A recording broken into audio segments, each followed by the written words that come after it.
we've been doing some organizing, Christy. I love to organize. I know you do. So that's my most fun time. Hey, the good part about this organizing is I think maybe if we organize one more time, we might have room for another tractor. Uh-oh.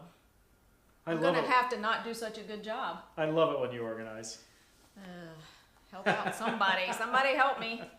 During this video, we were experimenting with a new video setup. And the video looks pretty good. But we kind of had one little problem. No audio. Yeah.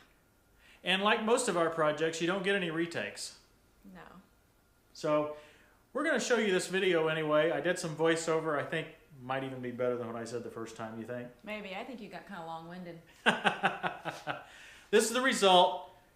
This is our organization back here. You can see the grapple up on the scaffold, backhoe below. You can see the wall's been painted. Watch this video to see how we accomplished it. I'm sure you guys have seen these scaffold pieces. They are available at Menards. They're available at Harbor Freight. They all look the same. I'm adjusting it here. I'm going to go down about 2 notches at a time on each side. Now this is a tool I don't know how I ever did without. I think they're called an oscillating tool. This is actually my second one. The first one was an El Cheapo Menards brand, and the blade didn't attach very nicely to the tool. This Rockwell has a totally different way of attaching, and it stays on much, much better, much easier to take off as well. After insulating this last winter, I could feel a lot of cold air coming right down through this crack. So I used some great stuff and filled that crack up. Boy, it made a huge difference. Of course, one of the side effects to the great stuff is it expands a lot. So I'm removing the excess here. For some of the earlier sections we painted, I used a utility knife, but this time I thought of using that oscillating tool. Wow, it worked great. Much easier and much cleaner. Here's a close-up. You can see that there's still plenty of insulation left in there. It was really cold outside, so I was feeling with my fingers to see if I could detect any cold air coming through, but I didn't feel any. I just used my air compressor nozzle here to blow off some of the excess dust and stuff. Now I'm putting some caulk in these cracks.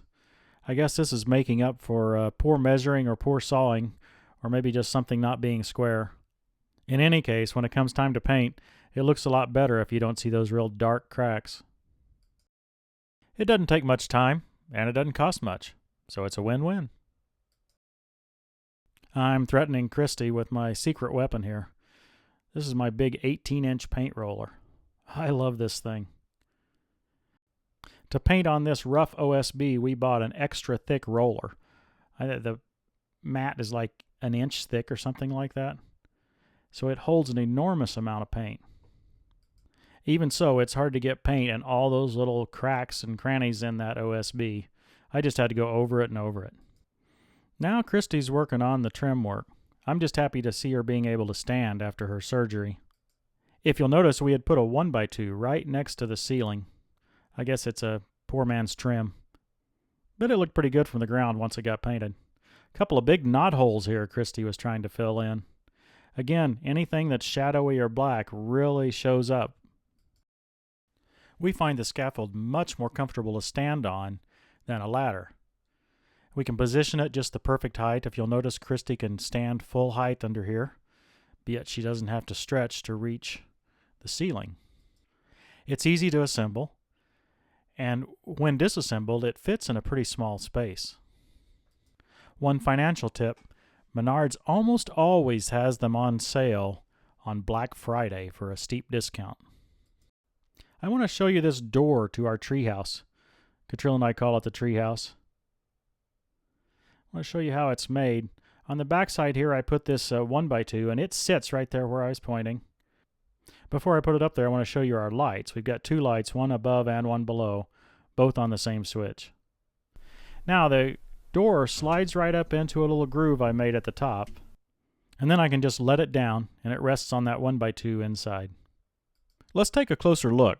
Not only does it provide a shelf where we can store our air compressor, but it also is enclosed so that it hides some of the noise. This works great unless I use the air compressor for a long period. Then it gets hot in there. In that case, I take the door off to give it more ventilation. Before I talk about the organization going on here, I want you to notice that the treehouse starts just above my head. When you build something yourself, you can build it to fit yourself. We bought these little brackets at Menards, probably a year ago on discount. And now we're trying to figure out exactly how to mount them for maximum efficiency. Christy loves this type of organization, so she was really excited about this. I like to use these coarse threaded drywall screws. I just feel like they get a really good bite into those studs. There's the screws that actually came with the bracket. Not sure why I'm really measuring here, but I don't like seeing something off center. Without some decent organization like this to hold shovels and anything that requires a handle, they just seem to take up an enormous amount of room. When you just stack them in the corner, you never can get to the one you want, and they seem to just go further and further and further out into your workspace. One benefit of using OSB for the walls is that we have a lot of flexibility for where we put those brackets, and if our needs change over time, we can move them. One organizational tip I've learned from Christy is that you're never really finished organizing. You have to keep reworking it as your needs change. We're already redesigning here. I had one more bracket, so I decided I'd put it low here, and all of those tile spades could fit on it. Now you notice we have 3 tile spades. That's a story in itself. We had a digging project, and we all 3 needed to dig, so we had to have 3 tile spades. Attaching your wife and daughter to a tile spade is a great way to get a tractor. Check out my new sledgehammer. Just got it for Christmas. Okay, here's our hand tool storage, along with our diesel tank putting right in front of it. It's not perfect. There's still probably some wasted space here, but it's a help. Organizing is a lot of work and takes a long time, so we just do a little bit at a time as we can. We're thinking that we might be able to get one more of these scaffolds. Maybe set it over there or something like that. That might work. Yeah. Might be good. And if we stack it 2 levels high like this, and I was thinking maybe even coming up with a way to build one more shelf under it. Oh no, for certain I know things. what this means. More attachments. Yeah. Yeah. That's not such a good idea then. I think it's perfect, just the way it is. I thought you said, the organization had to redesign as your needs change. They do, but that was more in the house. We'll continue this debate after we close the video. Meanwhile, we'll see you next time on Tractor Time with Tim.